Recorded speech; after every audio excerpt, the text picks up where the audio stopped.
Welcome everyone, and thank you for coming out in hazardous conditions, as apparently it has been decided. Thank you for being here. This is a terribly important event about an extremely important book, and I'm just so grateful that you're here and that our speakers are here as well to tell us more about their book. My name is Christine Trost. I'm the academic coordinator for the Joseph A. Myers Center for Research on Native American Issues. And I would like to begin with an acknowledgement. I think this may still be in draft form, but it's getting close. I'm going to read it anyway. Before we begin this program, we take a moment to recognize that Berkeley sits on the territory of Wechan, the ancestral and unceded land of the Chochenyo Ohlone, the successors of the historic and sovereign Verona Band of Alameda County. This land was and continues to be of great importance to the Ohlone people. We recognize that every member of the Berkeley community has and continues to benefit from the use and occupation of this land since the institution's founding in 1868. Consistent with our values of community and diversity, we have a responsibility to acknowledge and make visible the university's relationship to Native peoples. By offering this land acknowledgement, we affirm Indigenous sovereignty and will work to hold the University of California at Berkeley more accountable to the needs of American Indian and Indigenous peoples. I would like to thank our co-sponsors, and they are many.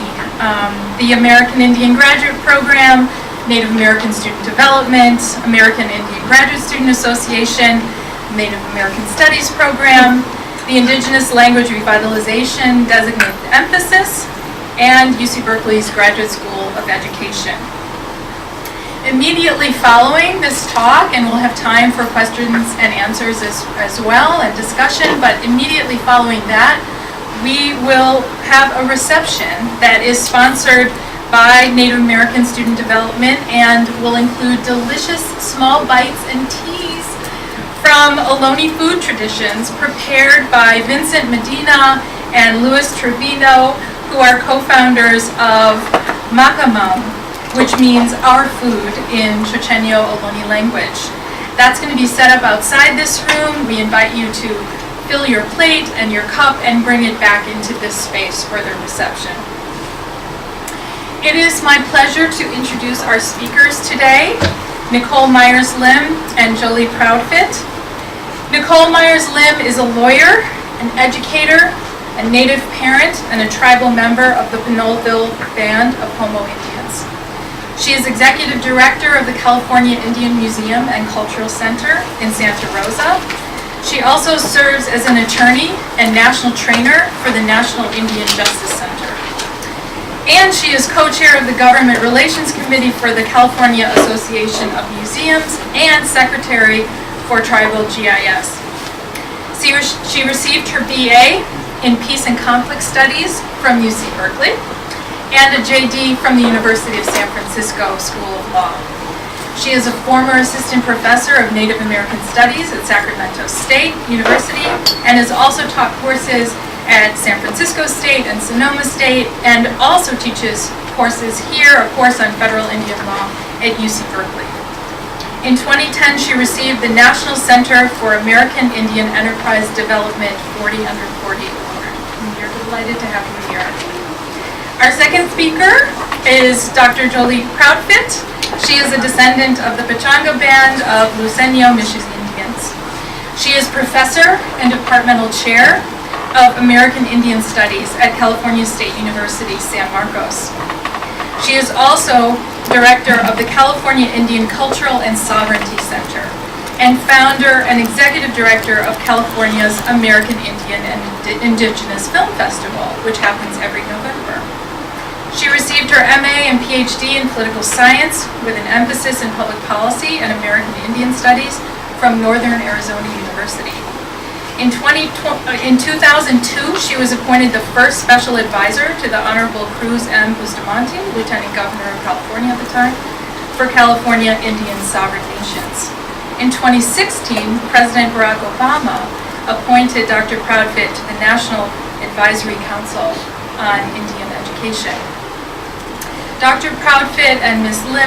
Myers-Lim have worked together for more than 20 years and have collaborated on a number of projects to serve California tribal communities, support Native students in K through 12 and secondary education, and promote cultural revitalization and self-determination across the United States. They are co-authors and editors of the recently published book, On Indian Ground, California, A Return to Indigenous Knowledge, Generating Hope, Leadership, and Sovereignty Through Education, which is the subject of today's talk, and the first in a series of books that examine issues, policies, and practices that impact American Indian, Alaska Native, and Native Hawaiian students, and identify best practices for addressing these. There is a flyer on the table in the back.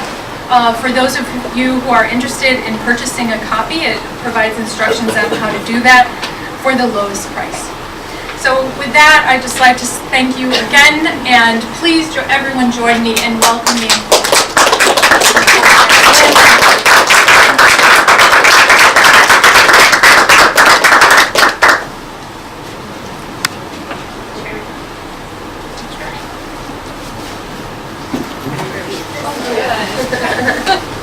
I think just a little bit more of a background. This is my 24th year of being a professor. I started my academic teaching job, my first tenure track job at San Francisco State. Down the road. I hated it. I'm from Southern California. I said, dang, when does the sun come out? You know, it just was really cold and foggy over there often. And when I interviewed, it was the 2 sunniest days ever. So it was just kind of how they hook you. You know, all I had known about San Francisco was what I saw on TV. And then getting there, I can't wait for the sun to come out. But I was the second person in the history of the oldest AIS program in the country to earn tenure there, which I did in the early 2000s. I can't remember when. And it wasn't easy. With a little help of my attorney. Bought my first house with the cash settlement that I earned from earning my tenure there. Need I say more? But also I was chair there, and Nikki and I worked together, and her father and her husband were adjunct faculty. So we had a good time when we were there, indigenizing the American Indian Studies Department and bringing California Indians back into the curriculum there. So that was while I was there. And then I left there, and I served Chris Bustamante as his first advisor for the tribes here in California. I took 2 years off after my stint at San Francisco State. I needed some time out of the academy, and while I was working with him, I had to travel with him often as he was meeting with tribal leaders, and he was giving the commencement speech at Cal State San Bernardino, and then I was going to take him to meet with some of the tribes in the desert. And as we were having lunch before the commencement speech, the president of the university asked if I was his, protection. So I always had to wear a suit when I traveled with him. But if you know anything about our state government, the people that protect our political leaders are CHP, California Highway Patrol. Nikki's dad was the first American Indian California Highway Patrol. So there's some trivia that you probably didn't know. So I try to make all these connections, right? Because as Native people, we always say we are all related, and it's true. If it's true, if you're around us long enough. But the president there asked me who I was and what I did. And I told him who I was and what I did, and he says, well, how can I get you here? Because the president at the time of Cal State San Bernardino was also a political scientist and wanted to better serve the tribes in the area. And my goal had always been to build some type of program where we can educate people about our tribal governments. And so I was able to establish a master's program in tribal government management and leadership. But my dream had always been to go home and to teach on my homeland. And that campus is Cal State San Marcos, where I'm at today. But when I got out of graduate school, the campus was so new, it had just opened up and they had done all their hiring. So that's how I got to San Francisco State. But I've been tenured 3 times in the Cal State system. The only person I know that's ever done that. I don't say it to brag. I just say it as resiliency and tenacity, but also that you can always go home, and that there's nothing more special than being able to teach on your homeland, to hear your language spoken, to have students that are from your home community. On our campus, the campus has adopted a lot of our language. So Tukwa in the Luiseño language, the Pamplucha language means mountain lion, and that is our mascot at the university. So sometimes you can take mascots, and if you work with the people, and make it work with the people. So that's just a little bit of background. My background is very much connected to Berkeley, the namesake there, Joe Myers Center. My dad became a law student here in 1975, which is a couple years after I was born, and I'm the youngest of 8 children. He had a career in the highway patrol and was also a police officer here in Oakland for many years. And when he went to law school, it changed his life. He wanted to dedicate his work towards justice in Indian country. And so from the time I was little, I didn't have much of a choice other than to go to Berkeley and eventually go to law school. So that was kind of predestined for my sister and I, who are the youngest of those 8 children. And while I was in law school at University of San Francisco, he'd always call up and say, "So how's it going? Is it hard?" And I'd say, "Yeah, Dad, this is really hard. You know, I don't know how I'm going to get through it." And then he'd say, "Well, try having 8 mouths to feed." And we go awesome. He'd always just stick it to me there. I very much anticipated a full legal career, and I focused on public interest law and juvenile justice, and I still have passion for those pursuits and work with the National Indian Justice Center on many of those topics. But also while I was in law school, the museum was created, that I worked for, was created in the Presidio of San Francisco.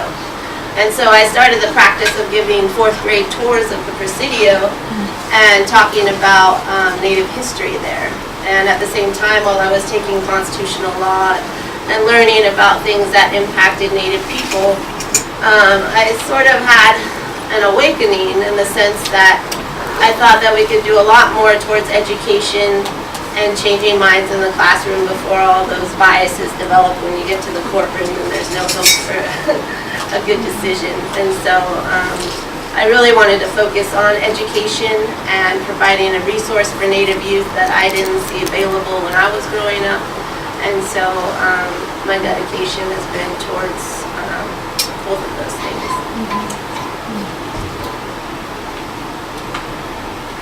So we both represent 2 different centers. I also serve on the board of the museum. I have for over 10 years, and I think my current title is secretary of the museum.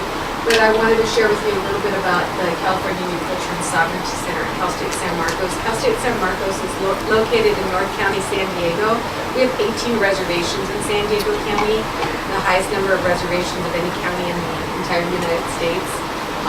We are a young campus. We're going to be turning 30, I think, next year. So we're one of the younger CSUs.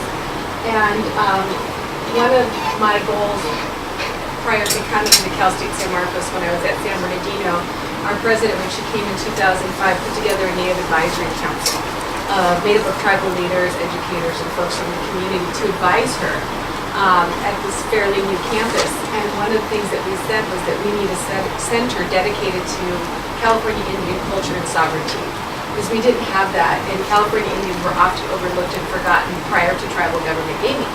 You know, we had university presidents of different campuses say things like, Indians have become important to the region. We've always been important, right? We heard the land acknowledgement statement earlier.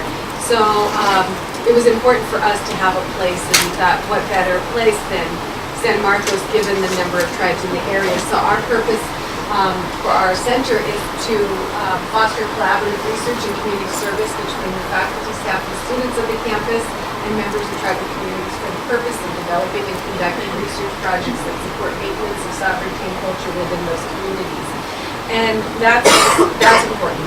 When we do CPPR, community-based participatory research, that's what we do. It's not just a mantra or a methodology. That's what we do. We have an advisory council that advises the university. We have an advisory council that that advises the Center's research agenda, and we work hand in hand with the various tribes up and down the state. So you'll see some of the work that we produce, and the book is a result of some of the work that we do collaboratively. And so Nikki and I work together. Usually if there's a problem, we try to find a solution, or we at least try to. And you know, writing books is not something I enjoy doing. Personally, I don't think anybody reads anymore. I've been moving more towards media making and filmmaking, just because I think it can make more of an impact. But I do think that this series of books was critical because we have been asked so many times, how to, can you assist, how does this work? And so we wanted to make something that was user-friendly, and we'll talk a little bit more about that. And the museum is now originally in the Presidio, but in 2001 we relocated to Santa Rosa, and we've been there for many years, almost 20 now. And our purpose is to educate the public about California Indian history and culture and contemporary issues, but from a Native perspective. And that Native perspective has been really key because we wanted to provide a voice to Native people. That's a photograph of my great-grandmother Elizabeth Posh, who was from the Big Valley Indian Reservation in Clear Lake, and she was a survivor of the Bloody Island Massacre. And she didn't speak much English, and when my dad was a child, she would tell him the story through our oral history. And when he became a student here on campus, he went to one of the libraries and read Kroger's notes, which matched his grandmother's story about the massacre. And so I think that while we have more of an audience for Native perspectives now, some of that focus is also about us being our own authority and people recognizing our perspectives as authority. And often in academics, we have other people that study us, and that authority is kind of pulled out from underneath us. And so I think bringing the perspective is key, but also making sure that people acknowledge and respect our perspective and see it as an authority, that we're authorities about ourselves and our own communities is also critically important. So that's the work that we do.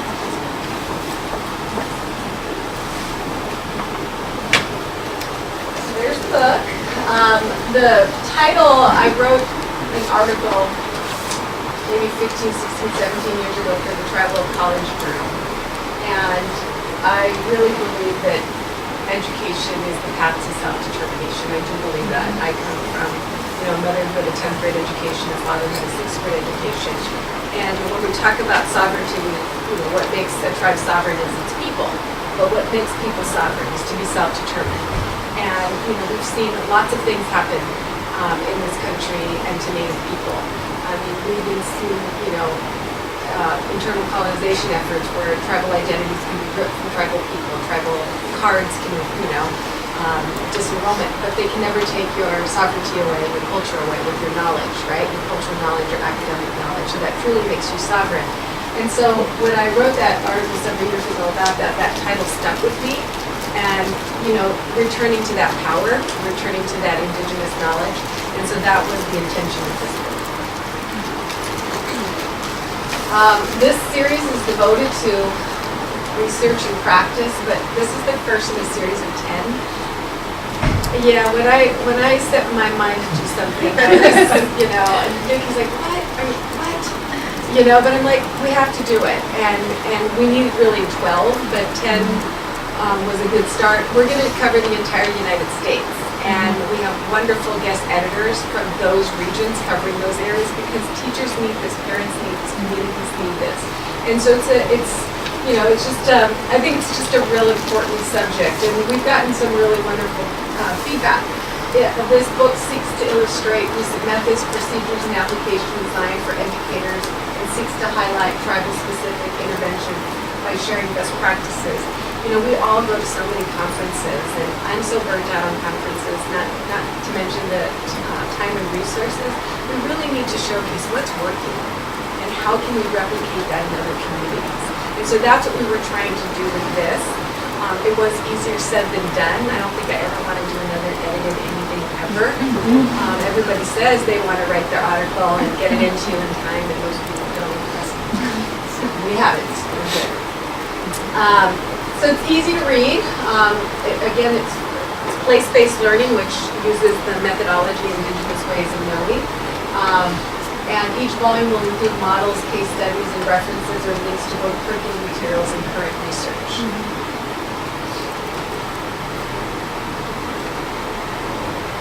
This is just looking at, very regionally it's important because there's no one size fits all for Indian country. There's no one size fits all within an Indian tribe. Just go to a tribal council meeting sometime. You'll discover that. But one thing that's very critical is looking at the diversity of California, and that's going to be a challenge when it comes to education issues, because how do we represent all of that diversity? And getting the general public to recognize what is the breadth of Indian communities within California. It's huge. Most people think of Indian country, sometimes it's New Mexico or Oklahoma. Occasionally people talk about Alaska. But California has the highest percentage of Native Americans in the state. That's not just California Indians, but it's also people who came here through relocation and other means. So how do we serve those groups, and how do we serve those diverse populations? And also, how do we maintain that government-to-government relationship with tribes? Not only the federally recognized tribes, which there are 109, but also recognizing the federally unrecognized tribes, because there's diversity in that as well. And acknowledging that those tribes might not differ much from the federally recognized tribes, given that we didn't have treaties ratified, and there's lots of reasons why people or groups don't have official relationships with the federal government, and there's a multitude of circumstances that surround that. So we wanted to give you some background information just on why we did this book, right? We know Indian education is a problem. Education is a problem, period. But Indian education specifically, there's some real serious issues. And one of the things that we did at the California Indian Culture and Sovereignty Center, we receive our funding from grants and tribal support, foundation support, what have you, when we don't receive support from the state. The state has not been collecting data on educational equity statistics in a uniform way to help us serve our tribal populations. In fact, other national organizations weren't collecting the data on American Indian education because they considered our number too small, right? Which is really frustrating. Like national Indian education organizations weren't collecting the data. And it's really frustrating being a California Indian because we come from a state that has more people in it than the entire country of Canada. Yet we're supposed to meet these certain percentages to receive certain, federal dollars or benefits. But the same kind of approach isn't applied to us when people are asking a tribe of 100 people who now have lots of resources to support or fund them. All of a sudden those 100 people, not too small to ask them for money, right? So, I've been a little angry for a little bit about some of these issues, and I'm like, if my daughter is one child in school, that one child should matter. That one boy should matter. You cannot overlook her because she's one person. So we did what's called the State of American Indian and Alaskan Native Education Report. It's funded by the San Manuel Band, which is a tribe out in San Bernardino, and they provided us with funding for 3 years, and we produced 3 reports. And you can download those reports for free if you go to our center website. But they're a great resource. They're wonderful to use, especially when you're seeking grant support, grant funding, because you need the information and the data. But what we found, and some of this is from the report, some of this is national information. I still serve on the NACI board, which I'm one of 13 that serves the President of the United States. But I serve people one of 13 Native people that serve on the National Advisory Council on Indian Education. So the majority of Native youth are attending public school, and a third attend urban and suburban schools. In 2011, and the reason we're going back to 2011, these numbers are what inspired the book and the series. In 2011, only 18% of American Indian fourth graders were proficient or advanced in reading compared to 42% of white students. And in 2011, only 17% of eighth graders were proficient or advanced in math compared to 43% of white students. And here is the K through 12 for 2015-2016. The number of American Indian students, 34,704, so we're 0.56%. 34,000 is a lot of students. That's a lot of students.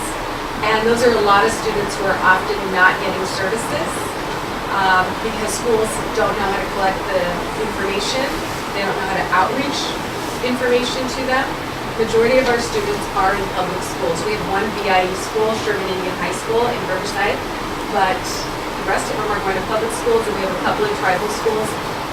My home tribal community has a school that goes from pre-K to 5th grade. Then we have Nolan, which is an all-Indian high school on the Saboba Indian Reservation, and then All Tribes Charter School, which it goes from K through high school on the Rincon Reservation. But for the most part, most of our kids are in public schools. And it's really hard to find information even directly from the schools on Native students, and because of that, it's hard to provide services to them.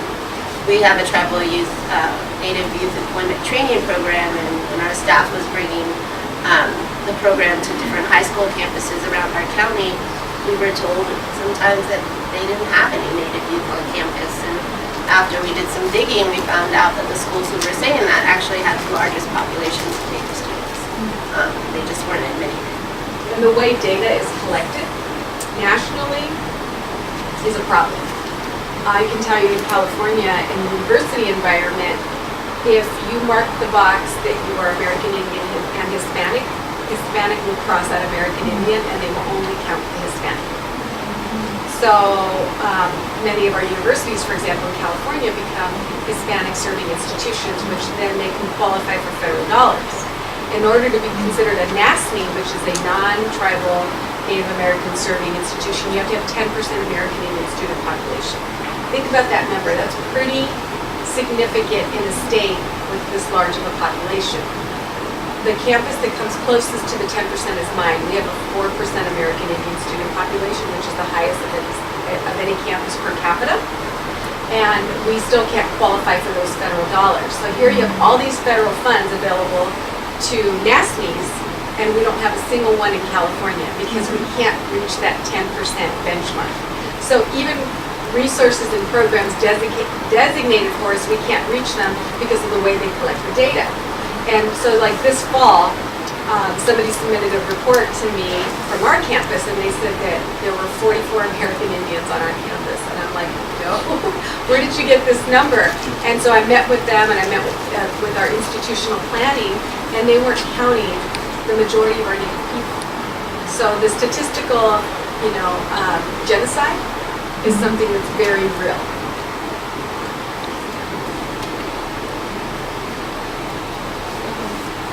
So let's just look at the graduation rates, and in certain parts of California, we have worse graduation rates than others, and a lot of it has to do with the way students are treated within the high schools. So we can see that the graduates, the number is going down in this graph.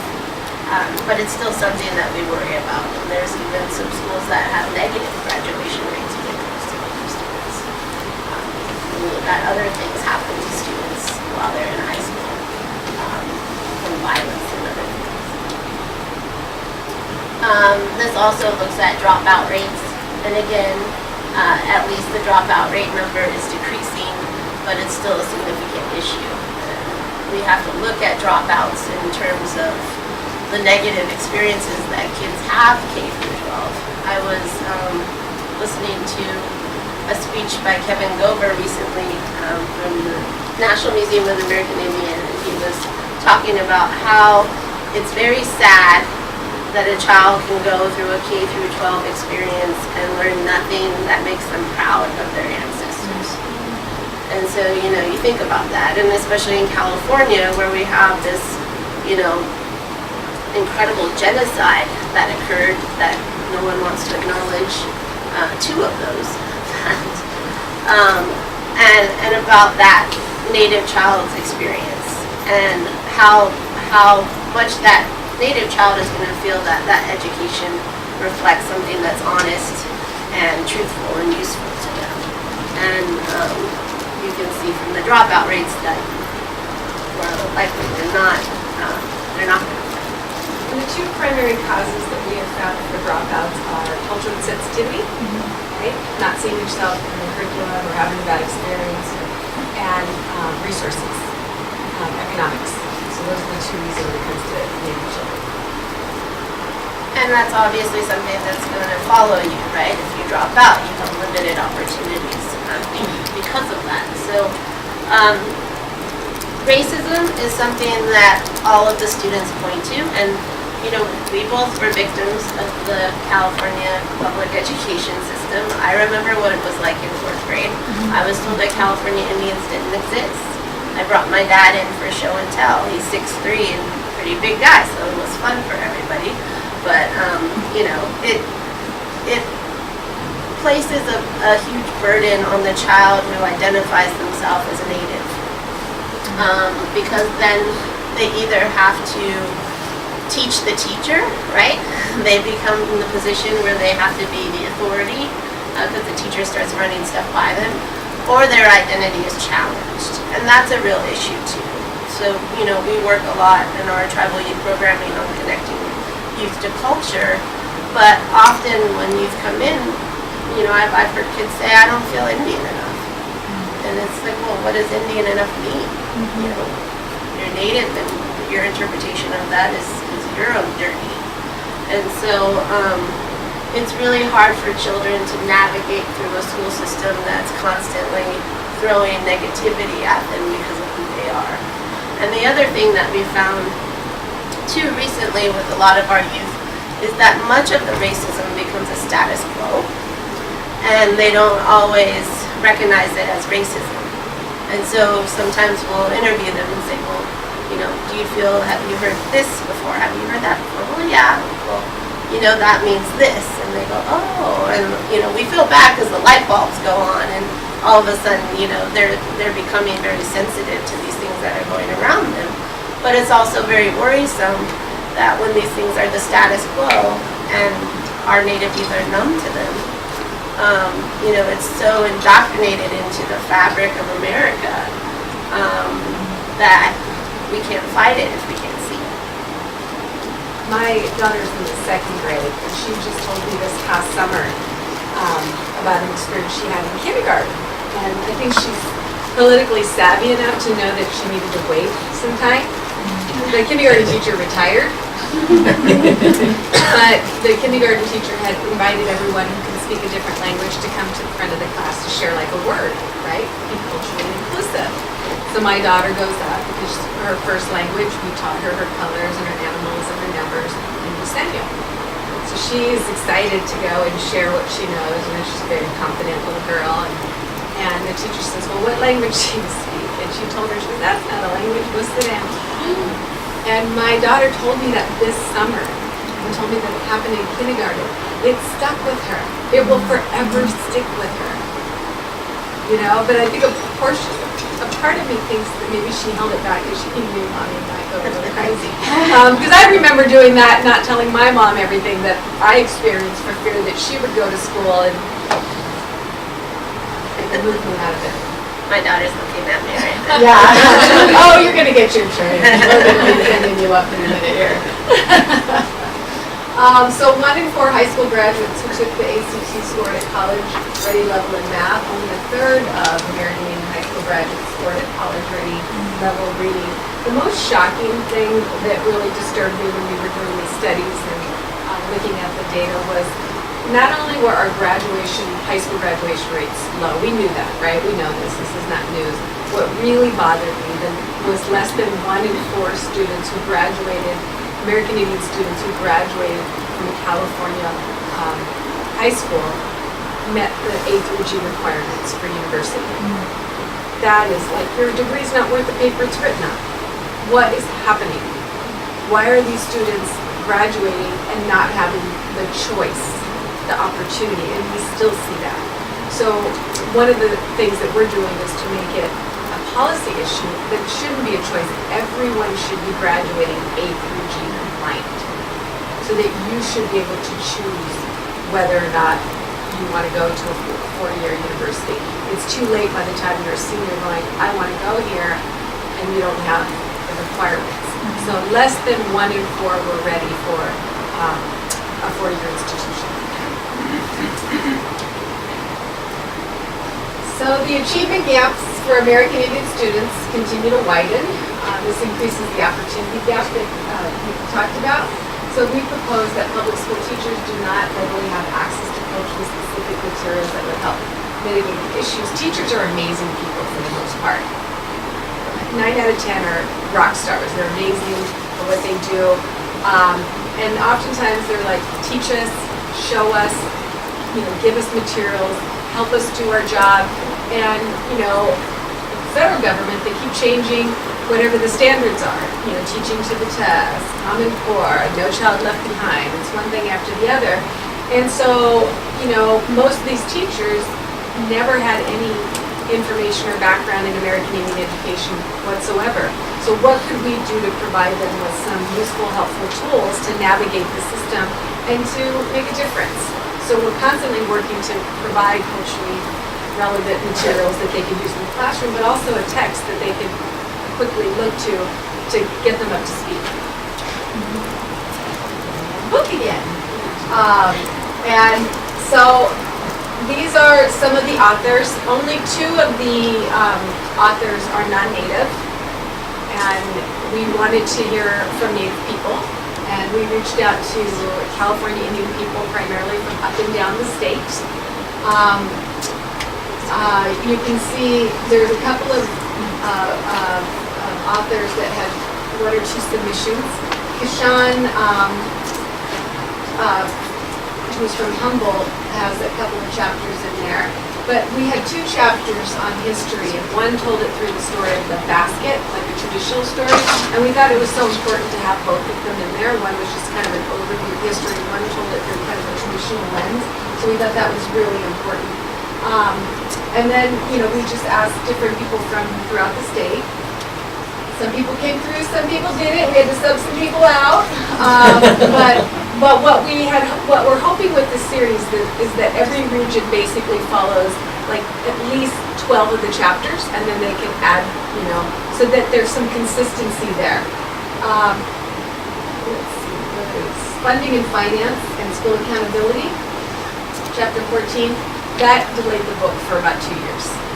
We could not get funding and finance and accountability from the state or the feds. I want to know how much is the state of California spending on Indian education in California. Nobody was willing to give us that answer. Nobody.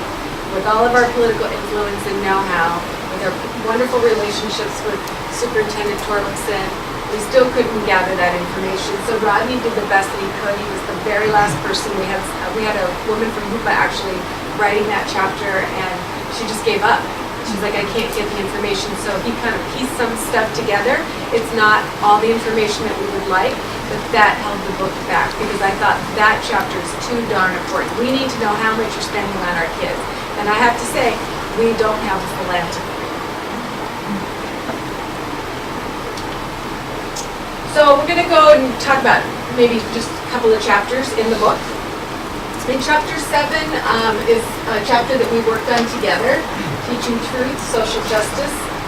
I think the next shirt I create is going to say, we don't get mad, we get justice, because that's kind of how we have to respond. And I think we should ask Jayden to talk about this slide. Are you willing? Sure, yeah, this one's This is Jayden, this is my daughter. Hello, everyone. What am I talking about?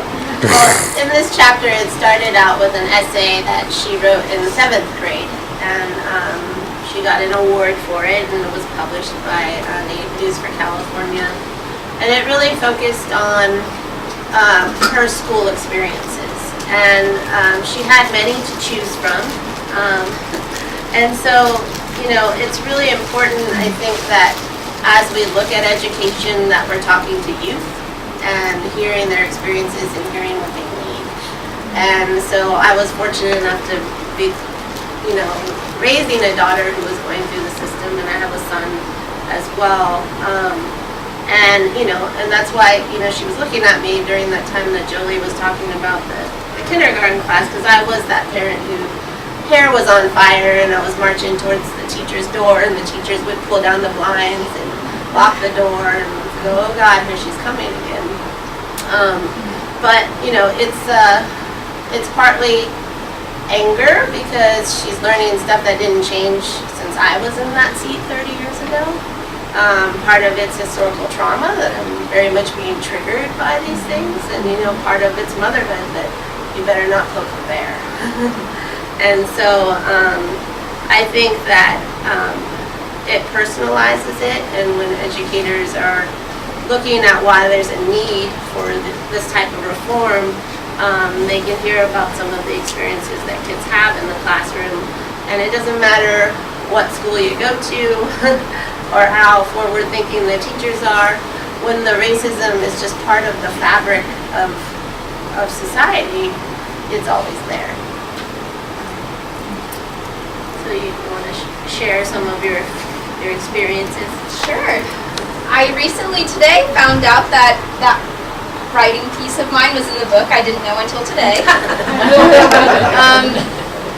This behind me is from my recent talk at the Pioneers Conference. I did a keynote speech there about my experiences with racism and stereotypes, and how Native youth can come together and combat those stereotypes and raise awareness for Native American history concerning California especially, and the wrongdoings that have been done in the 4th grade classroom.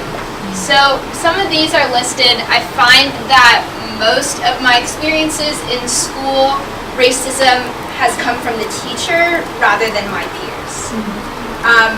Racism through curriculum, what is being taught in the class in terms of Native Americans can't count beyond the number of 100. Native Americans wandered to the missions in search of food and water, like we didn't have any.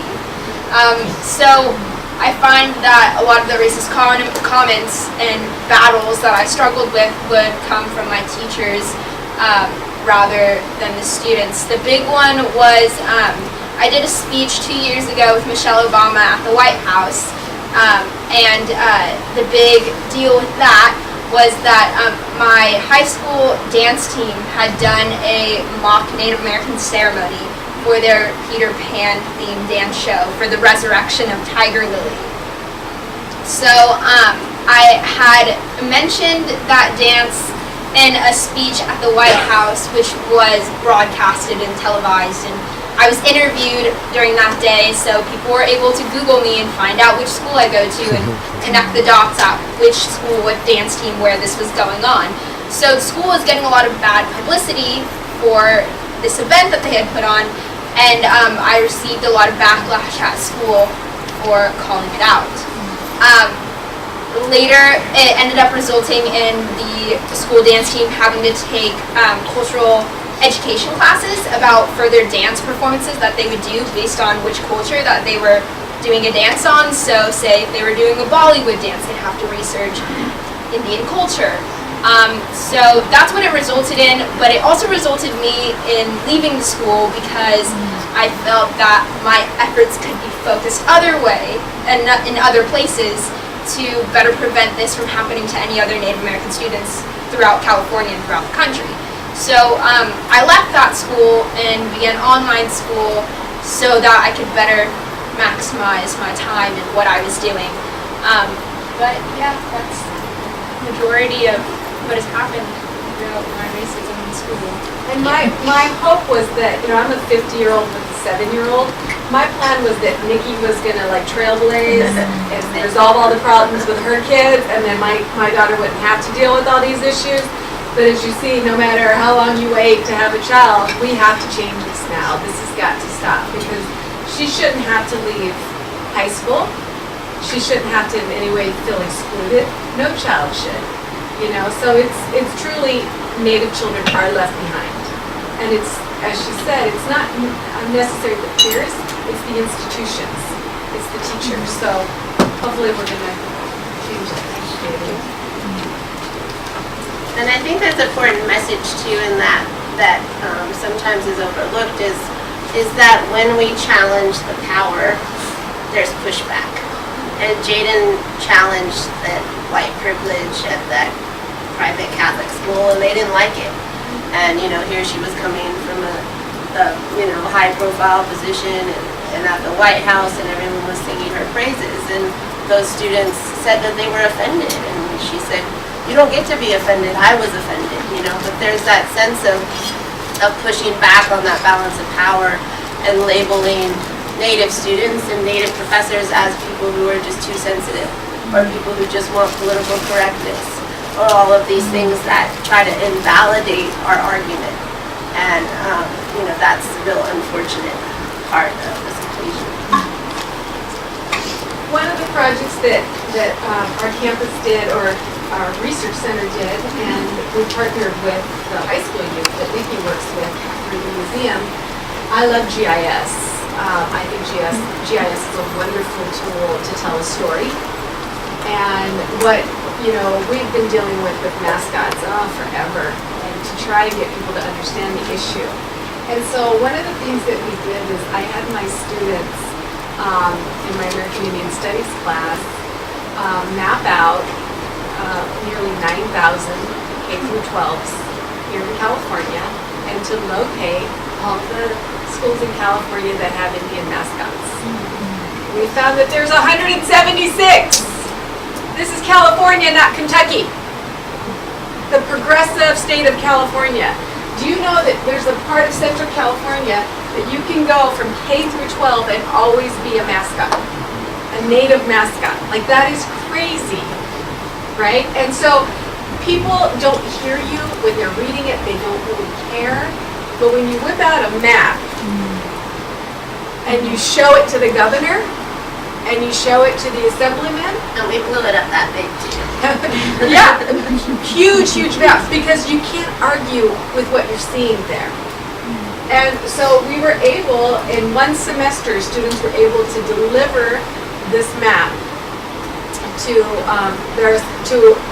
our assemblyman from Salinas, who then passed the anti-Redskins bill. It's a step in the right direction. There were only 3 of the schools that had Redskins, but that is the most offensive. But we have tried to pass anti-mascot legislation in California 3 other times, and it was vetoed, not only by Republican governors, but Democratic governors, and this one passed.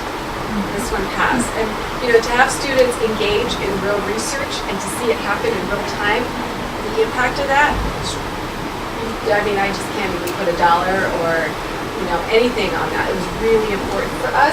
But again, to visually see it, and you can download the map and you can blow it up. It's a great map. All the resources we have, we make them available for public use, so people use them all over the place. Some of our research has been used all over the world as ways in which to kind of address these issues. Another incident that happened that's in the book that we talk about, this is where we don't get mad, we get justice. In a few years ago, in 2013, some graduates from our campus at Cal State San Marcos, from guess what major? Hashtag anthropology grads. Yep. Sorry if you're representing that department. But they graduated and thought it would be a great idea to have a Cowboys and Indians themed party. And so they have this, really authentic Cowboys and Indians themed party off campus. Spent a lot of money on it. And I don't social media personally. And it was like the first week in June. So people started emailing me and saying, "Hey, are you seeing what's happening online?" I said, "No, what's going on?" So they started sending me these images. And then I read the comments. And the comments is what hit me. And one of the comments that I remember was a tribal leader. And that person said, "Is this what a degree from Cal State San Marcos means to you?" And I was just like, "Oh, come on. I have to say something." So I wrote a letter.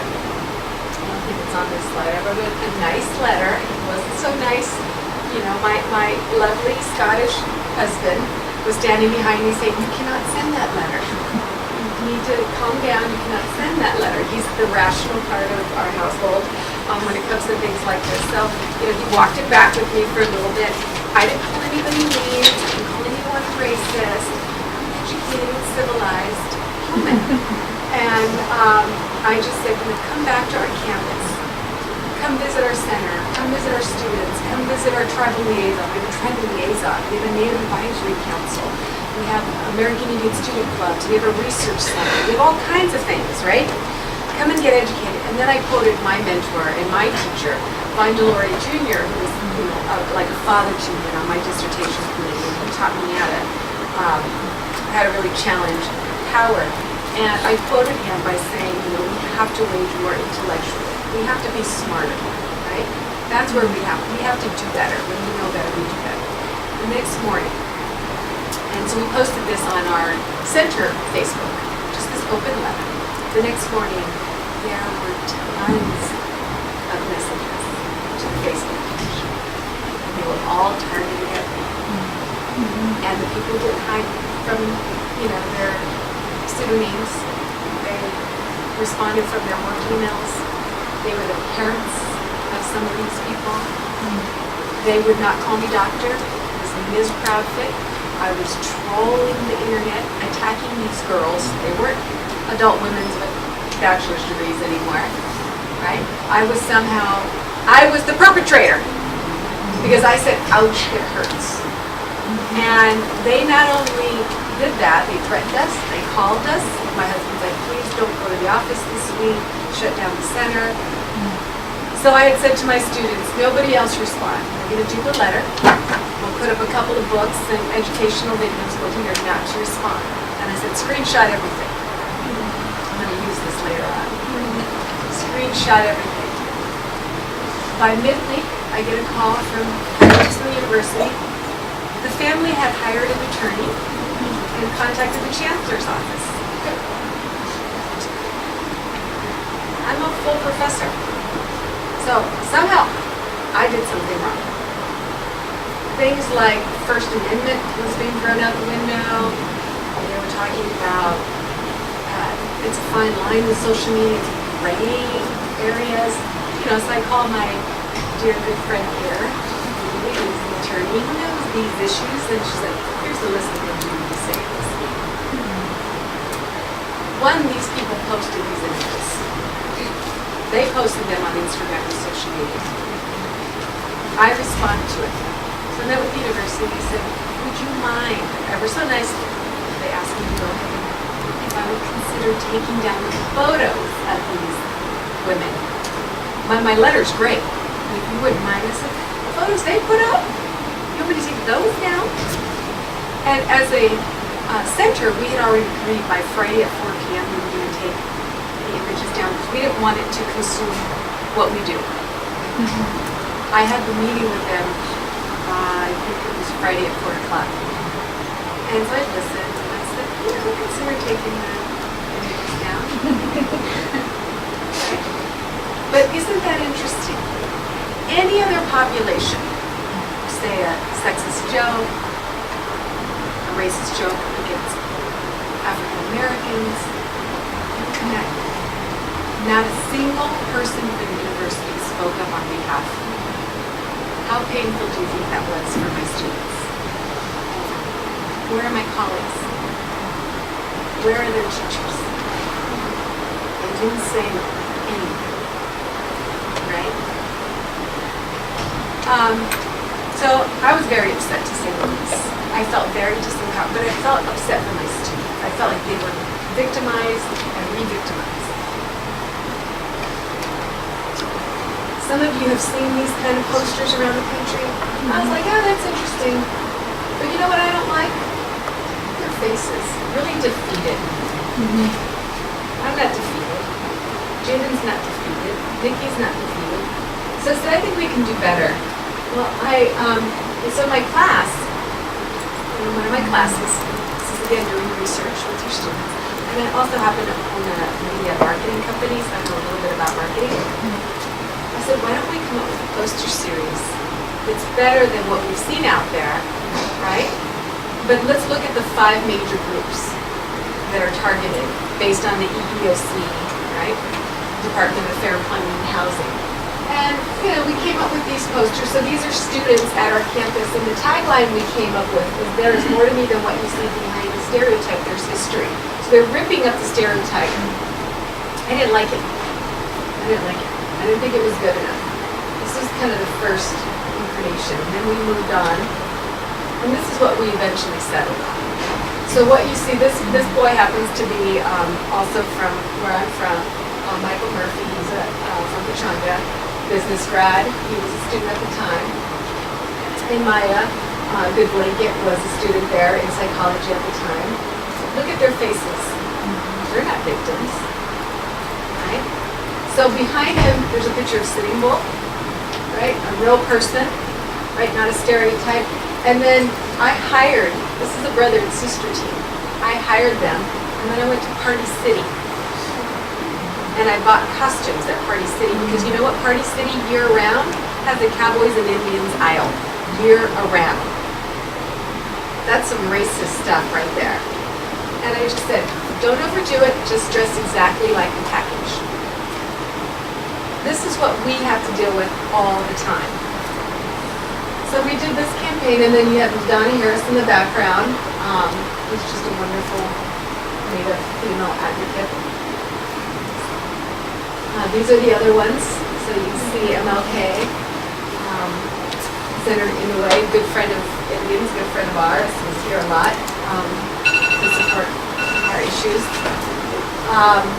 Amelia Zapata, Congresswoman Duckworth, right? Dolores Huerta. Just to give you an idea, award-winning campaign. And when I said I don't get mad, I get justice. Those posters are being used in Germany, they're being used in Brazil, they're being used around the globe to deal with issues like cultural misappropriation and racism, and they're the cover of my forthcoming book called Beyond the American Indian Stereotype, pre-order on Amazon, available this spring. So I think those people underestimated putting that social media out there and targeting a population and coming after us like that. We had a response.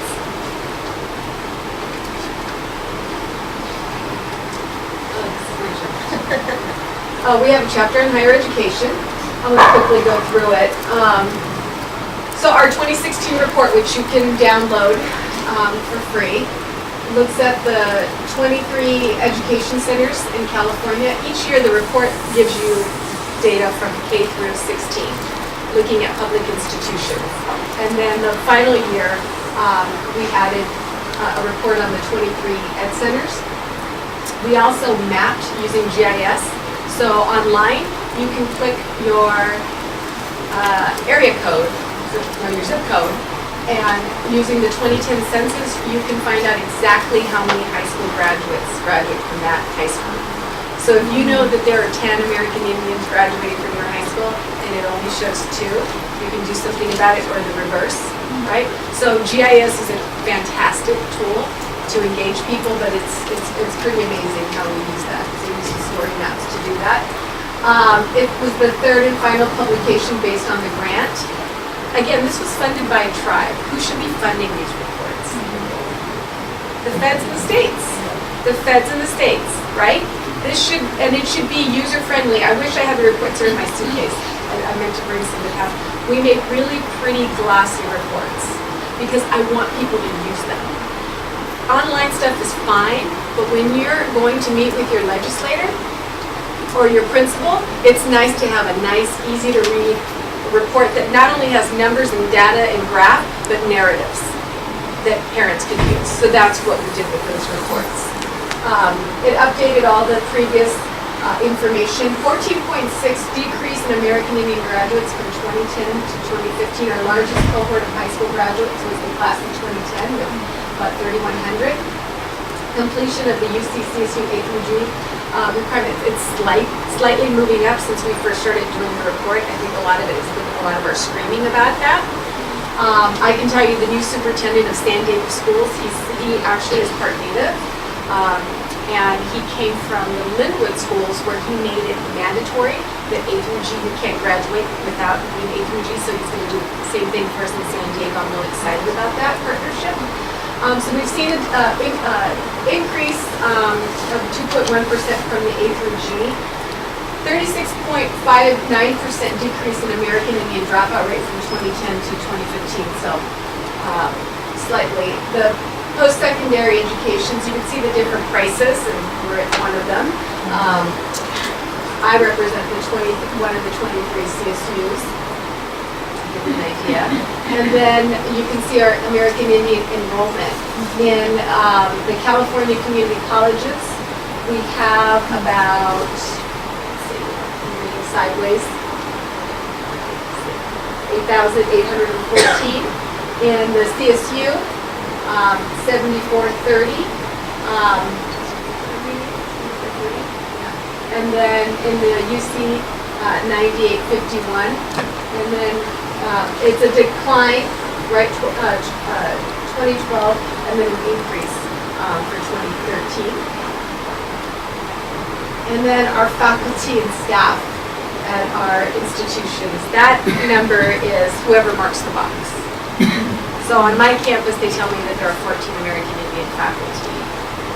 Probably the time it's closer to 6. So I don't know who those other people are. I wish they come out and mentor and help and support, advocate.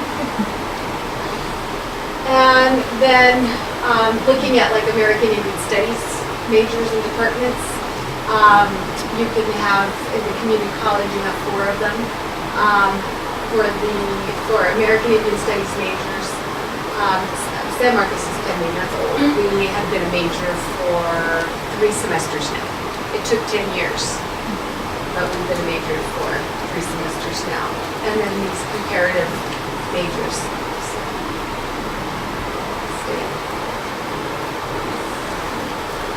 So my section was on assessing California state curriculum and how it impacts K through 12 students. And I've done a lot of this work by working in the museum and designing programming that meets the needs of 4th graders, because they're a fickle group.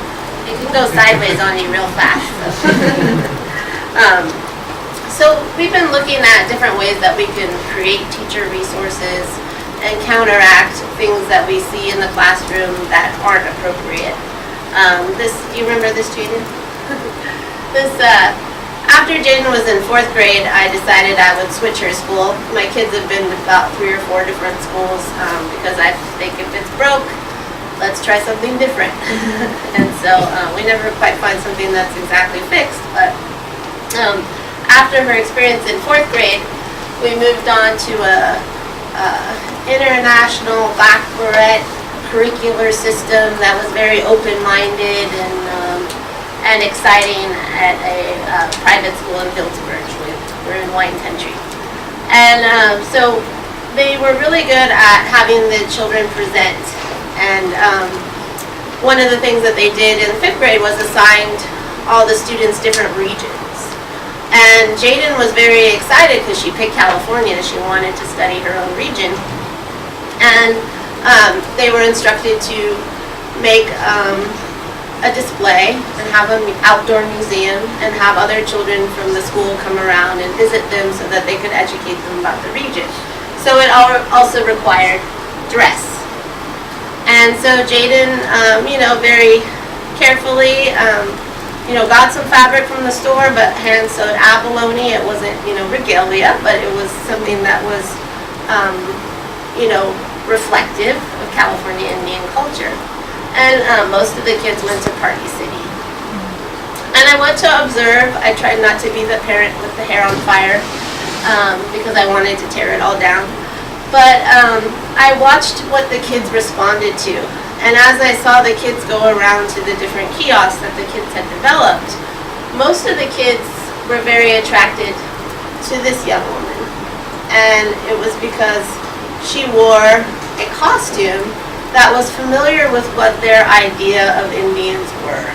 And they gathered around her, and they grabbed at her and they tried to play with the fake baby. And, you know, there was kind of this romanticism / fascination with it. And my poor kid was standing over in the corner with not many kids visiting her booth because they didn't recognize that. What's that? Abalone? We don't know what that is. We know what buckskin is, but we don't know what abalone is. And so thinking about that and how we address and develop curriculum is, you know, really counterweighting those stereotypes that they're bombarded with the minute that, you know, Disney or any other cartoon seems to come on the television. And really addressing historical trauma. You know, given the small numbers of Native students, and in our program, our Tribal Youth Ambassadors program, we usually serve around 10 to 20 kids, depending on whether it's a, you know, exciting program that everyone wants to be engaged in. And they come from all different schools. And we serve 3 counties, so they come from different places around the county. But many of the kids are the only Native youth in their class. And that's, you know, and that's an unfortunate place to be.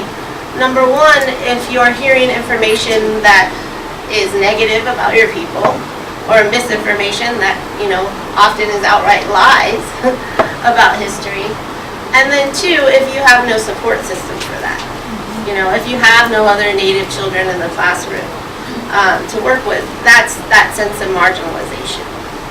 And so there aren't these structured support networks for Native children. And the education system has to recognize that. And that's the advantage of our youth program, is that they're able to come together and share and create those community and those family bonds that they don't have. But I also think that it's really important that when we look at education, that we're looking at it from the framework of genocide and colonization. I can't think of an academic discipline that isn't impacted by genocide and colonization. Maybe someone out here, I challenge you, but they all come from this very Western colonized lens.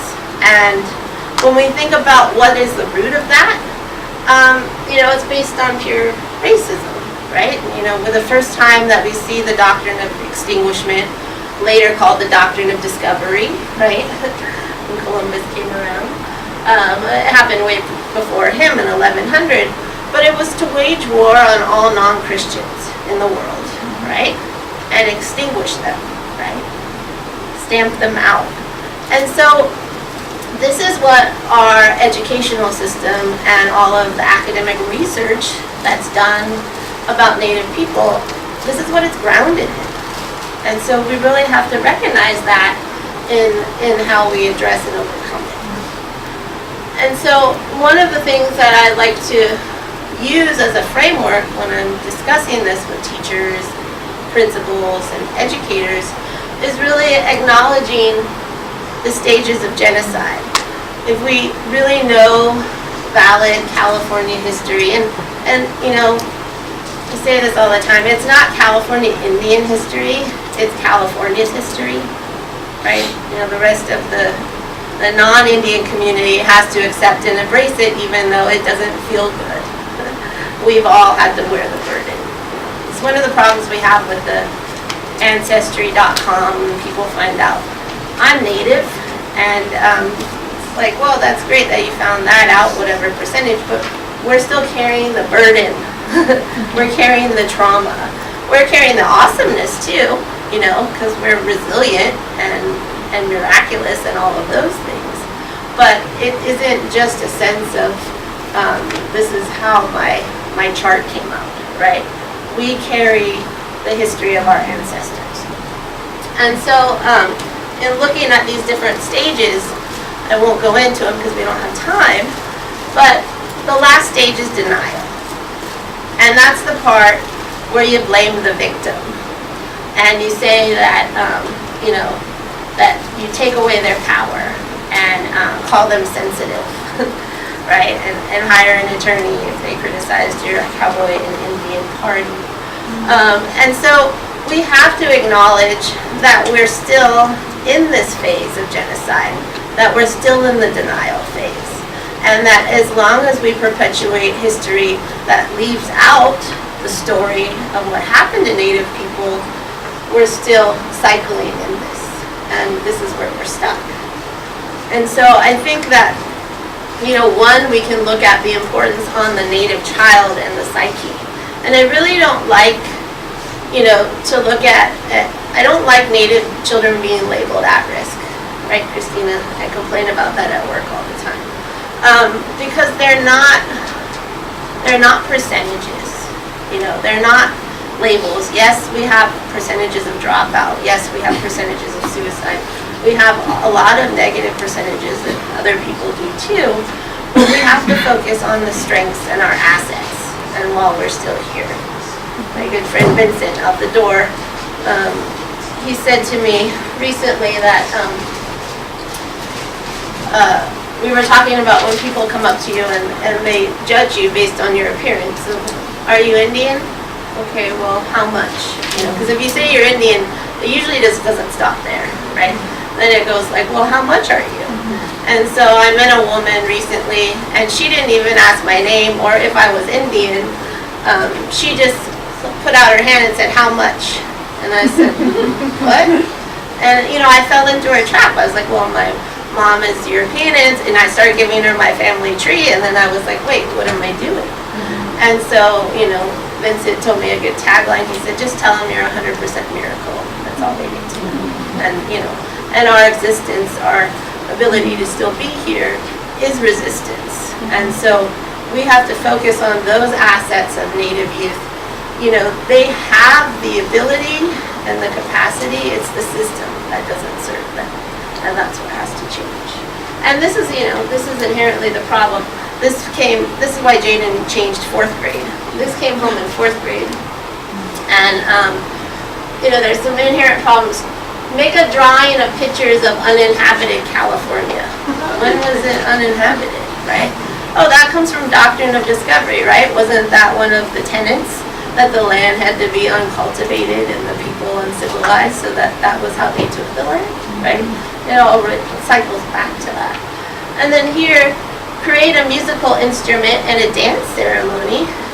Just grab some sticks and leather and chicken bones. And I like the part where it says, make up some dance steps, but only repetitive steps, don't make them too complicated. I danced for a short time when I was a teenager, but it's pretty hard to keep up with. It's not that it's not complicated. So, these types of things where there's actual engagement in mocking of children's culture. And I get requests all the time from teachers saying, well, it's Native American Month, can we come to the museum and bring our pumpkin pie? And, and they want pictures and photos of Indians to hang in the class, and I always bring them pictures of our kids in our program. And they go, this is not the pictures that we expected. And I said, well, there's Indian children in this classroom, you just have to figure out who they are. But they need to know that they're sitting across from each other.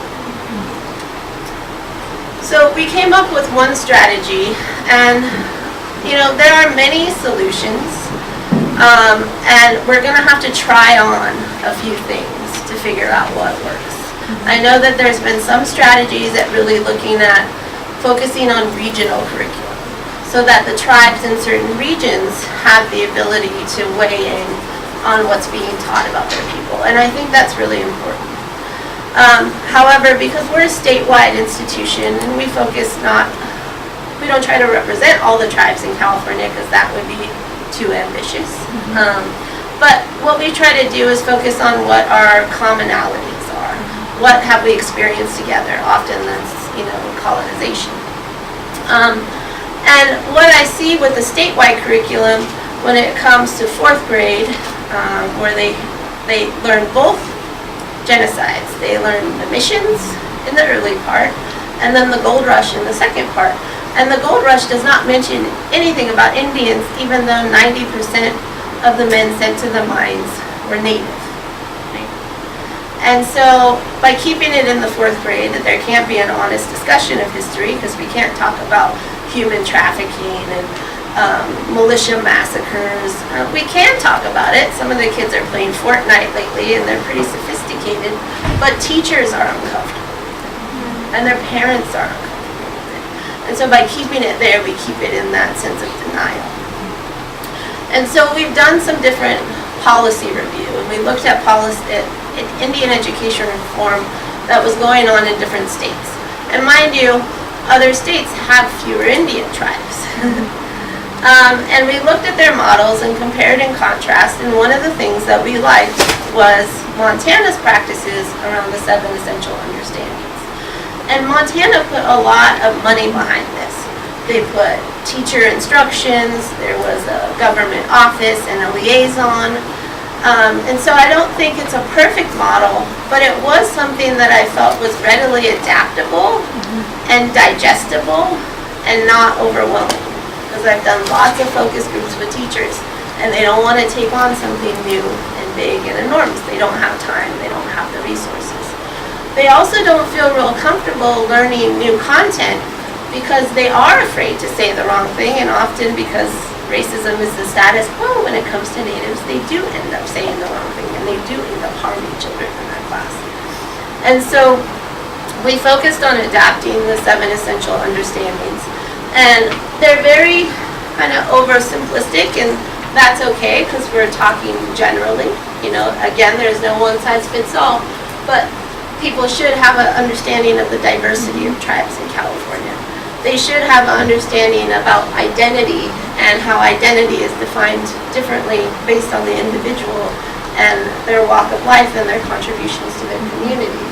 And they should have a sense of spirituality and native belief systems.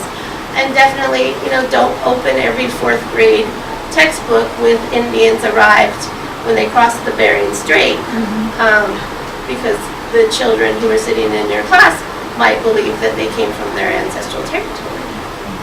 Acknowledge it. And looking at understanding federal, state, and somewhat international policies and how they affected Native people. Because if the teacher went through the California education system, they weren't taught that. And they can't teach accurately if they don't know the information. And then also understanding land. And that's a big one in California because our treaties weren't ratified. And it's really hard to judge a federally unrecognized tribe who doesn't have a so-called official relationship with the government when they were dispossessed of land, and Native people were dispossessed for more than 50 years. There was no Indian country. And then understanding our contemporary issues. Well, how do you revitalize a language when you have 4 acres and 300 members and people can't live there and they can't create a community? Or why do we have all these casinos?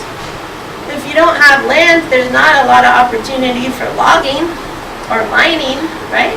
If you have 1 acre, a casino is going to be a pretty good idea for economic opportunity. And so people have to understand the bigger picture. And then also looking at historical perspectives, understanding that history is, you know, has been related through people who have conducted the genocide and the colonization. And how has that impacted how we're portrayed? You know, we're talked about as nasty, uncivilized, filthy, dirty, what in California Indians are referred to as digger Indians, right? For a reason. And so all of these connotations came from explorers who were writing back so that they could justify the taking of the land, right? They were writing back to further that colonization. And then sovereignty. So actually in the 3rd grade standards, it says that the kids, 3rd graders, are supposed to learn about tribal sovereignty and how tribes fit within the state and federal system. Now, I tried that on some 3rd graders, and they went right to sleep, and a few of them started crying. So, it just doesn't happen. It's very complex. It can't be oversimplified. So that just doesn't work. And so, with the state's response, they know that the curriculum is a problem, and one of their solutions has been to expand the content on the pre-contact. And that really doesn't do justice. They're not teaching native innovations. They're not teaching traditional ecological tech, right? Knowledge. So, you know, these are the pitfalls that we fall into when it comes to curriculum. So I think the 7 essential understandings for us have been, I'm going to get booted off the stage, have been a starting point and a way for teachers not to feel overwhelmed and a way for them to be able to digest and a point for us to begin training. And our tribal youth ambassadors have created videos on each of the 7 essential understandings so that teachers could use that content in the classroom when they didn't feel comfortable teaching it themselves. So I know we only have 2 minutes. This is a document that I won't go into it too much, but if it's something you're interested, feel free to contact me. But this is our approach at the museum to education reform. And we really look at the policy issues, training for teachers, resources in the classroom and outside of the classroom, the things that we can provide to Native youth and families. And so it really has to be a multi-level approach. And that, you know, we really have to hit it from all ends. And so we've come up with kind of a rubric for how we want to approach it and the things that we're working on that fit inside of it. And this is, again, you know, not labeling our youth as at risk because that's limiting them, and really focusing on what makes them strong and beautiful. And so we have to focus on their assets. And, you know, I think about, especially when I read about, you know, Carlisle boarding school and the Native people who came through there, or, you know, stories about Native people who have had hardship, right? What did they say recently with North Dakota? It was record-breaking, the number of Indians that voted, because someone said you can't do it, right? And so I think about how amazing our people are when people say we can't, but I wonder about all the possibilities if we were nurtured and taught to do all that we can. And so I think that that's probably the biggest spirit of our book. And we really want to, you know, be able to engage California Indian people in serving California Indian youth and making sure that they have role models and opportunities. Do you have any? Did I skip through one of this? Do I go back? Go towards the end because you have 3 points. Yeah, right. So out of the book series, like, you know, people ask us, well, what have you learned? One is we need transparency in state and federal allocations of Native funding, right? How much is going towards this? I can tell you that tribes provide about $300 million to the state. It's not a tax, it's a gift from our tribal government gaming resources. How much is that? How much of that is being used towards illegal education? Show me the levy. Accountability and measurements of American Indian designated programs. We have to be accountable. What are we doing? Is it working? Let's measure it. Is it effective? If it's not working, let's get rid of it. Let's try something else. Just because we've been doing it for 20 years, 30 years, 40 years doesn't mean we should continue to do it. And lastly, curriculum and legislation must be solutions-based and values-focused. Writing a piece of legislation may not always be the answer. We've seen that happen in the past with, you know, trying to influence curriculum after our big Prop 1A win, after we passed the second initiative to allow for tribal government gaming. And tribes were so shocked at what was missing in our curriculum, in our textbooks. And so they said, well, let's change that. And the tribe wrote some legislation, and it was vetoed. Money was pulled from it, and there was a Democratic governor at the time, and it was moved from the Department of Ed to the Librarians Department. And what came out of it was basically a $100,000 coffee table book of pictures about Indians. Be careful of what you put in terms of legislation. You know, there's legislation out which is passed about putting a timeline on revising the curriculum. Well, who's paying for it? There's no money attached to it. Folks, you get what you pay for. Writing curriculum is not easy. You know, there's lots of work that needs to be done. We've done a lot of it because we have children, because we care about our community. But we do have to make an investment in our, you know, our education, and especially towards tribal peoples, which is, it's going to take a lot of money. I can tell you Montana spent over $10 million. They have 7 tribal colleges. We have 0 tribal colleges. But we have some of the most powerful, most economically successful tribes in the country. This is not to say they should be funding this, but perhaps they should be lobbying the state to make sure that they're doing what they need to do in responding to Indian education for all.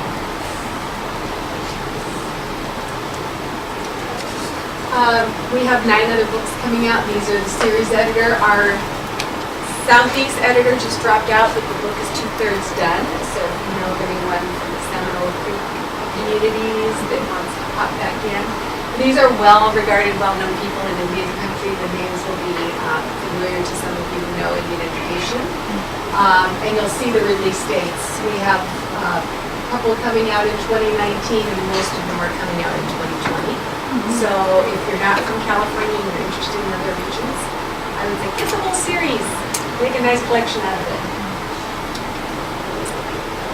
And lastly, thank you for listening. I think we have like 18 chapters in there.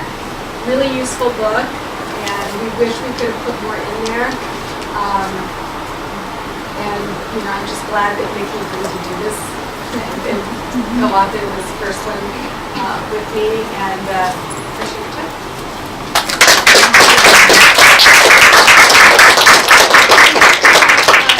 First, a couple questions. I want to leave some time for the delicious food that's been prepared for us as well. So if people would like to stay for a bit for some Q&A, maybe grab a bit to eat and drink. We have this space until 6:15, so we do have a little more time. But you might want to start with just maybe a couple questions, and then go ahead. And I have no native heritage that I know of, but I see a lot of things that disturb me in my child's classroom, and I put notes and send them back. I'm like, I don't care how authentic you think it is. I don't want little bunnies, 1 little, 2 little, or the twin bird song. The minute I heard it, I'm like, I don't think that's written by a native person. What are you doing? So my perspective is kind of selfish. Like, please don't teach my child that foolishness. And my question is, and we were just challenged at the public health conference. This public health practitioner from the Navajo Nation said she doesn't need any allies. She needs native ride or die. And I want to know how to be that effectively, but in a way that I don't have to go to this classroom and that classroom and go to my kid's school and go, no. Right. So, and also I had another question, which is, I don't think that any Native American person should pay for education in this country, because we're always on land that's not. Do you know what I mean? Yeah, I agree with you on that. No. I thank you for that. Okay. No, we're coming from the same position because we're parents, and you know, at my wedding reception, my brother-in-law, as he gave a toast, said that I had agreed to never run for public office, but I could run for school board. That was the agreement my husband and I, because he sees how ugly the politics are. But now that he's a father of a Native daughter, he sees that it's going to take more than us doing this. So we need all of our allies to stop just saying we stand with you, and start being the ones that go into the classroom and say, look, not this book, but this book. Not these resources, but these resources. And you need to invest. Why are Native people not being represented here? So it can't just come from me. You know, and I'll just put it bluntly. Taking a knee and wearing a Redskins jersey is not helping. So if we're going to stand with everybody else needs to stand with us, right? We're the first people. This is our homeland. So I love your comments and I appreciate your comments, but you know, just stand with us, and there are resources. There are resources and links, and we have that. Debbie Reese, who does the American Indian Children's Literature blog, amazing resource of books and materials for K through 12. Debbie Reese, she's Nambe Pueblo. great resources. There are great resources in what to use in the classroom, but we also need you to talk to your legislators and say, how much are you spending on Indian education? Thank you for your presentations. I have a question, just a couple comments. I was really concerned about what the curriculum was back and what was being taught in the schools. I mean, the racism is terrible and problems, that in that way. But what are the students learning? And when you showed the 8 stages, that looked pretty good to me. So I was impressed. But I did have a teacher who was a Mohawk. He was a teacher of Mohawk. He taught his people everything that they learned in history books. And he would refer to things like his people and other Native peoples calling animals animal people. He would call trees tree people. He would say plants plant people. In other words, everything's connected. The sense of equality with everything in nature. He would say things like Native people were really the first environmentalists. They've been here thousands of years and they haven't hurt the water and the air, and things like that. And once I called him an animal, I said, Ray, if I called you an animal, you'd be proud, wouldn't you? And he said, you're damn right I'd be proud. He said, based on what humans have done in the short time that they've been here to this one beautiful planet. Anyway, to me, we are primitive. We're killing ourselves with this environmental stuff. And your people's ways are civilized, and that's why Native peoples have to be proud of who they are in their past.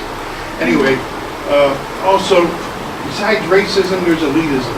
Elitism is looking down at poor people. That unfortunately carries over to Native people. And I see that a lot too.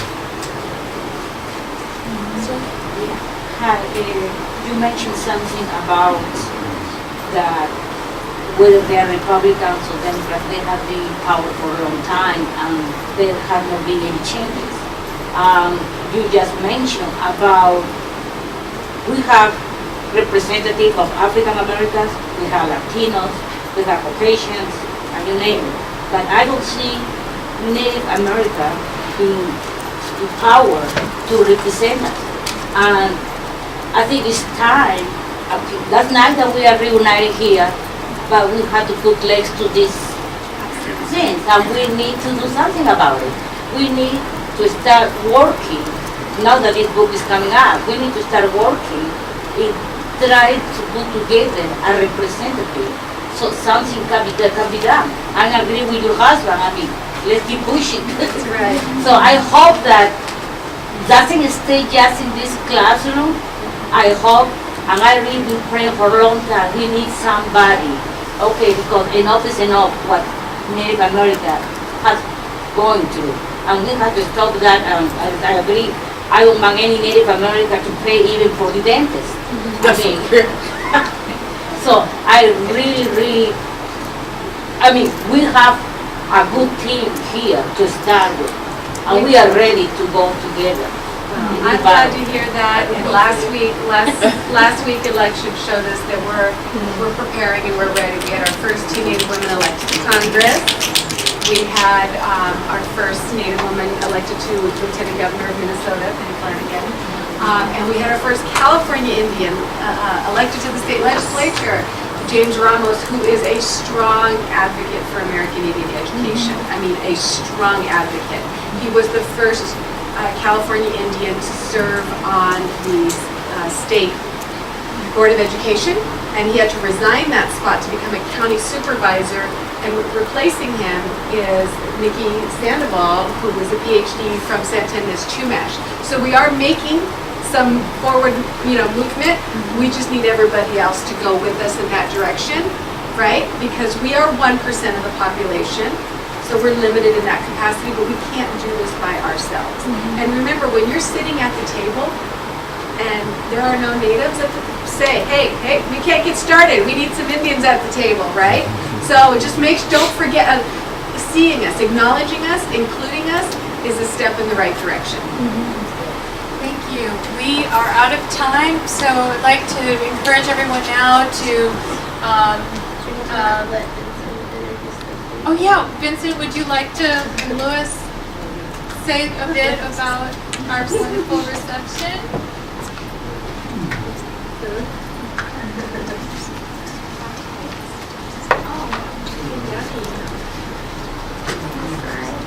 It's great to see you. Great to see you.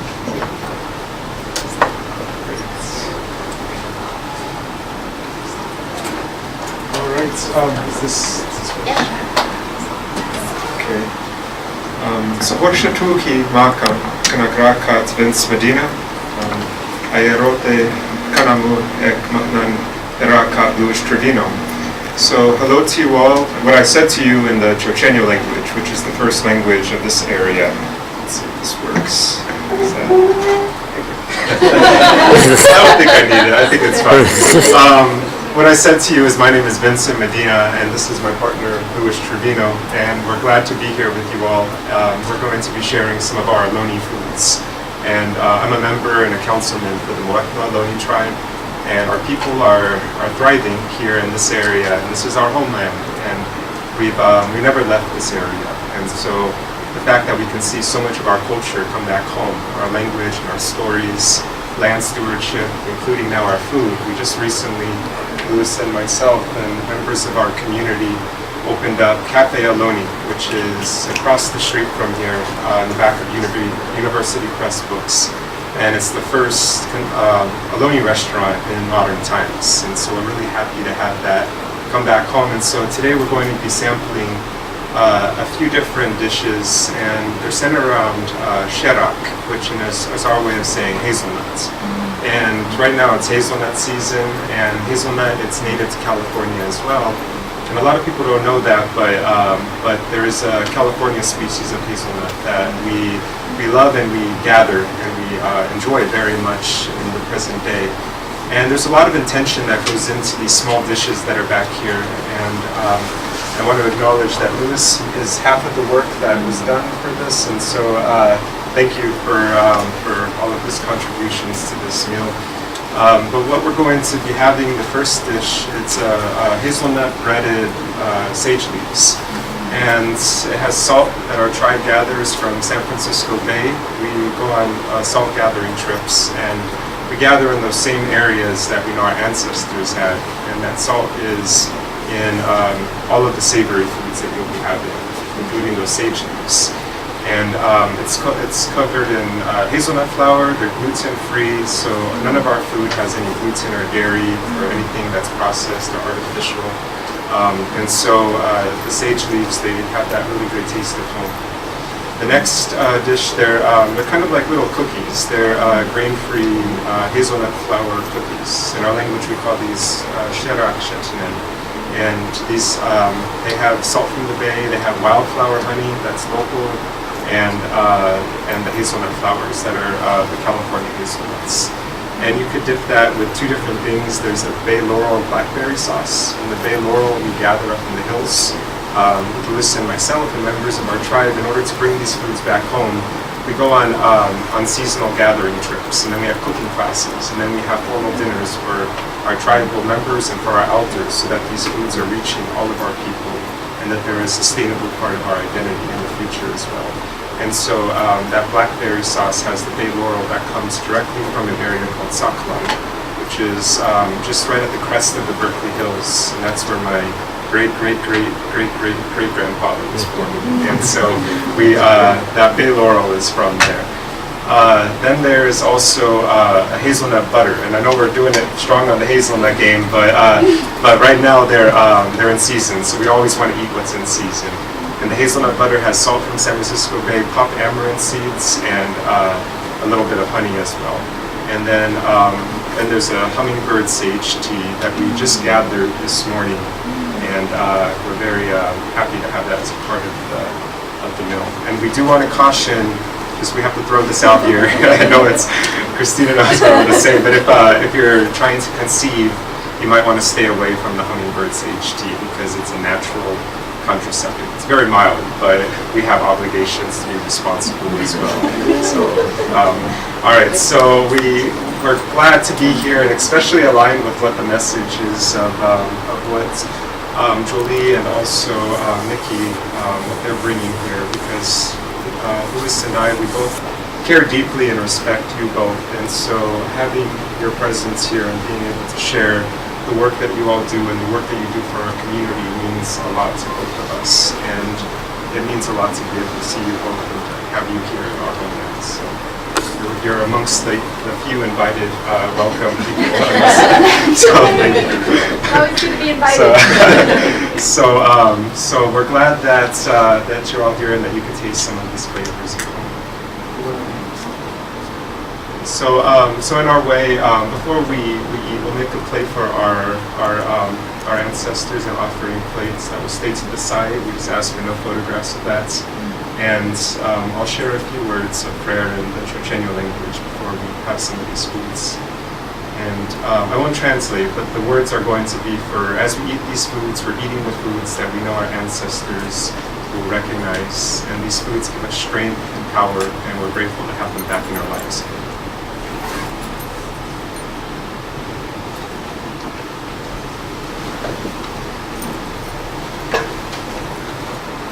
Kis rocket ashi wakren hekse. Lesa makrote kuchun, poshe warek, mane ireti poshe molek man yahisui. Mane ireti mokulek ya ishene kuhi ayi. Matis poshe makinuan, matimrote hinetka, atkanarote kanamu ekmatman. Lesa makinuan poshe altam, ireti makimoek man. Ari aie iriti matsuyak mayak chuku AIAN sushte iriti. Porsche amkam amatisha, Porsche amkam amakushish akaye. Kanakis rocket ashket matu amanetu.